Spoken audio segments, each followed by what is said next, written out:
Well, dude, I'm glad you moved out of town, man. How's that? I mean, how's it feel? Like how? I mean, you seeing photos and stuff, man. It looks gorgeous, and it looks like a pretty neat little homestead you got there. It started out as a process. We definitely didn't think it was going to take as long as it would to get our house sold, get this thing moved through. We've been here a little over 2 months now, and we thought we were going to close back in June or July and be done with it. But it's everything you could wish for. We went on a couple smaller hunts, rabbits, and when Emily's deer tag came in was the weekend that we had to try and get everything moved here. And so we got out on a couple little jaunts, but nothing too serious because we still had stuff to unpack, put away, and get the house organized. But so far, it's been a dream. And well, good. I'm looking forward to come out and visiting you guys here in the very near future. Maybe I don't Yeah, know.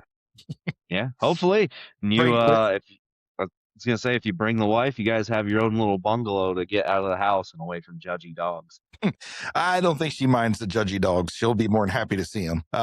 Yeah. Well, I don't know. We'll have to put something together to come out and do that visit and hang out with you guys and let the wife get the taste of the simpler life out there in the cabin. Yeah, not so much chaos with goats and ducks and chickens. Right. Stupid animals.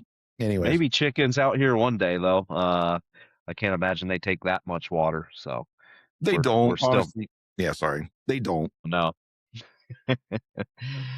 That's good to know. I've got plenty of sheds, and I was thinking if we did decide on that one of these years, converting one into a coop and moving the tractor to the other shed. They're dirty. That's about all I got to say about chickens. Is they're very dirty, very dirty.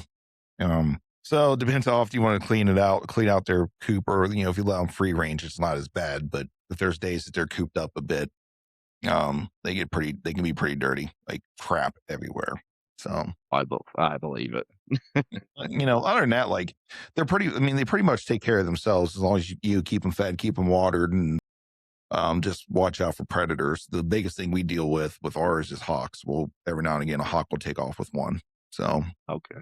Yeah, we've got a pile of coyotes out here, which I should probably get on hunting some of those one of these days. But my mind's been on ducks, and she had an elk tag recently that we've kind of been trudging through, but it ended up about a week ago. So yeah, yeah, we're definitely gonna have a conversation with your wife because she hit a milestone this past season that I'm very interested to talk to her about, and was able to harvest her first big game animal.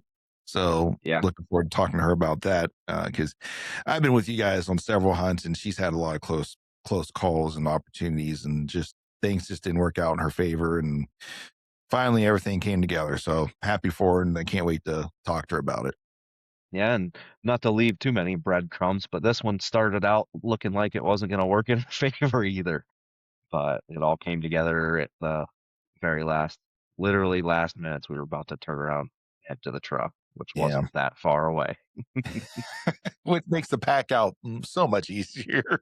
Man, yeah. That's why I don't mind hunting with you because every time we've gotten into animals, it's not been too far from the truck. Like we've got maybe a couple miles. I think the furthest we was when I'm not going to give the location, but when we had to climb up to get to our camping spot, and then we left the camping spot and we didn't get that far from camping, but still, that was within 4 miles of the truck, if that. So it wasn't that far, but thank God. Yeah. Well, some of that, you got to think you get an elk 4 miles in just to get to camp. That's a lot.